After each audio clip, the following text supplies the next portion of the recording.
बाप रे बाप। चलो चलो दिया तो गोड़ थक ले दादा। प्यास के बारे गर्दन अलगे सुखाता। अरे कहाँ बाड़ू सन रे कनिया? अरे कहाँ बाड़ू सन? अरे बाप रे बाप। ए बड़की छोटकी, अरे कहाँ बाड़ी सन? कोनो बोलते नहीं खिसन। अरे एक लोटा तनी पानी दो सन, प्यास लागल बा। का चिल्ला रही हो? हाँ, जिधर से आते हो बस ना चिल्लाते रहे। लग रहा ना तुम्हारे सर पे बम फट रहा है। अब ऐसा क्या देख रही हो? लग रहा ना मुझे जिंदगी में पहली बार तुम देख रही हो। तुम्हारे हाथ में लकवा मार गया है। हाँ, उठ के ना पानी पी लो। मैंने देने वाली पानी उन्हें, ठीक है ना? उठ के पानी ला कर दो। ये करा का बोली दादा? हाँ, एकरा भूत धो दिलस का? ई तो कबो तरह ना बोलत रहे। ये ऐसे कहा बोलत है? कोनो बात के टेंशन वेंशन कैले हो यही से बोलत या। ए छोटकी छोटकी,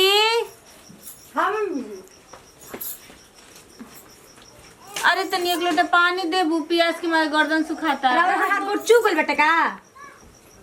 राउर गुड़ हाथ गुड़ रहते हो लेकिन हमनी से मांगी ना। अरे तो बूढ़ भाई नहीं तो तू लोग पतो बालो तो कर काहे बूढ़ वाली तरह पानी ना पी सकी ना का उठा के?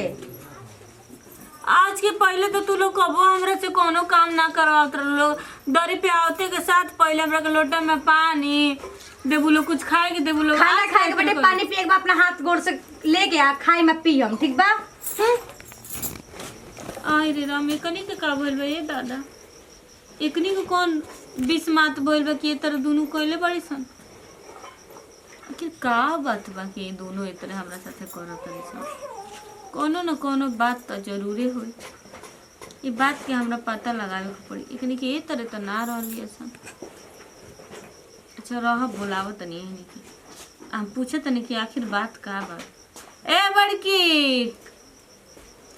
बड़की छोटकी, का चिल्ला चिल्ला के? हाँ, कान फट गया तुम्हारे सर दर्द? छोटकी बड़की छोटकी बड़की, और कोई काम नहीं है तुम्हें? अच्छा रुको तनी, तू शांत रह। ए छोटकी, अरे छोटकी, का बोली? अरे है ने सुन। आजा छोटकी, पैर पकड़ के टांग के ले जाना बुढ़िया फेंकने के लिए। का बोली? अरे बैठे सन पहले दोनों। गाम ला धाना बा, खाली बड़की छोटकी चिल्लात रही ना रहो। का काम बा बोली? हम ये काम बाटे। अच्छा बैठा। बात ना बोलो जो बात है, ठीक है? हम लोग कितना टाइम लेंगे तुम्हारे पास ना कि पीछे बैठे रहेंगे? अरे बैठा बू 2 मिनट। रहुए लेखा नहीं हाँ, कि दिन भर बैठा रही जा। का बोलो? बैठा, तू बैठा। हाँ बोली, कौन काम बा? अच्छा ये बतावा कि तू लोग इस तरह काहे कोइले बड़ू लोग? काहे रहो के बताई जा। अरे नहीं, ये जो कर रही है ना बड़ा अच्छा कर रही है। अरे तो बताओ कि हम आखिर कौन गलती कैले बनी? हम तो तारा लोग के बेटी जैसे माने नहीं। जहाँ सब अरे बतिया बाप रे लारा बाप। लगाओ तनी घर के नो जे रोवा जाने की कैसे कैसे का होता घर में, ठीक बना? अरे तो कहाँ हम का लहरा अरे छुटकी जा, अरे इतने सीधी बनने से लग रहा है तुम्हें कुछ पता ही नहीं, तुमने कुछ किया नहीं, किसी से तुमने कुछ बोला ही नहीं है। अच्छा सुना, जानते दीदी इतना दिन से कहा ना कहत रहे जा हमनी के। हाँ बताइए, हम लोग के सेवा में हम लोग आपका सेवा करते थे, जो मांगती थी हमेशा सेवा पानी कहा नहीं किया हम लोग तुम्हारे लिए, लेकिन बदले में तुमने क्या दिया? अरे तो ठीक बा। अरे तू कुछ बताइबू तब नु। अपने से समझी कि उनकी। अरे तो हम अपने से हम कुछ गलती कैले रहे तब। अरे जो चुड़ैलिया आई तो उसे चलने मांगने के लिए क्या बोली हो तुम उससे? अच्छा हाउ हाँ का बोली हो? का जो बोली बगल में बताओ। रही ना दीदी जी। ना बताओ। अरे ना छोड़ के अच्छा बात बता, तू ही बता। अगर हमारे घर पे जो बात है, हमारे ससुराल से जो चीज मायके वाले नहीं दिए हैं, उसको कैसे पता चला कि चीज माने थे देंगे नहीं दिए? कैसे पता चला उसको? कनिया बिना करे तो पता ना चली। सुना। हमारे मर्द के बारे में का बोलले बनी? का हमारे मर्द रोवा के ना कमा के खियावेला? आई हे दादा हे भगवान। देखो हाँ क्या हुआ था? तुम्हारी सारी सच्चाई आ गई सामने ना ना ना पहले बात सुना। जन तू कहत रू तारा नैहर के बात तो ठीक बा।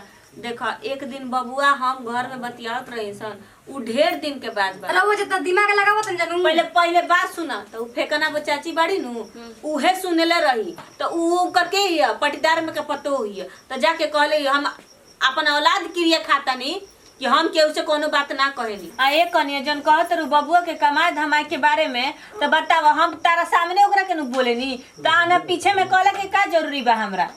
अच्छा मम्मी जी बताइए। अच्छा ये बताओ कनिया, अगर केहू बाल बच्चा खराब रही तो ओकरा के डांटल ना जाई, बोलल ना जाई? अच्छा नहीं हम पता। काहे को दूसरा से कुछ कहे जाए तो रउआ नहीं की बतेले तो वहां के अच्छा मम्मी जी अगर आपको दहेज अरे बाप रे। चाची गोर लागत ये मम्मी जी गोड़ लगने के लिए ये तो हम लोग से बोली है तुम्हारे बारे में, पूछो नहीं इससे अभी दूध का दूध एक पानी पानी कन्या। हो जाएगा। आ हे रमावा ई तो हम नीक बने खातिर कहनी दोनों अपन ससुर से कह के झगड़ा लगल से बता के हम मुंह में कर के लपेट के पड़े। सुनो ना हां तू का कहलू हमरा पतो सबसे आ हे चाची जी रो ई कैसे कहत न विश्वास नहीं हम कह सकते एक कन्या पतो बताओ तो ई का बोले दीदी बिया ये पता मम्मी जी बोली थी ना कह रहे दुल्हनिया और जो बड़की ऐसे बोल रही थी कि बड़की का जो बपिया लग रहा है ना उसका बप्पा बोला था भैंस तो निकले दिया नहीं है, ऐसे बोली थी मेरे से। ए चाची जी और लागत कि हम बोला पे पतो ही ले बताई रो ना रहने त तू कितना स्वाद बड़ो हमरा सब मालूम बा।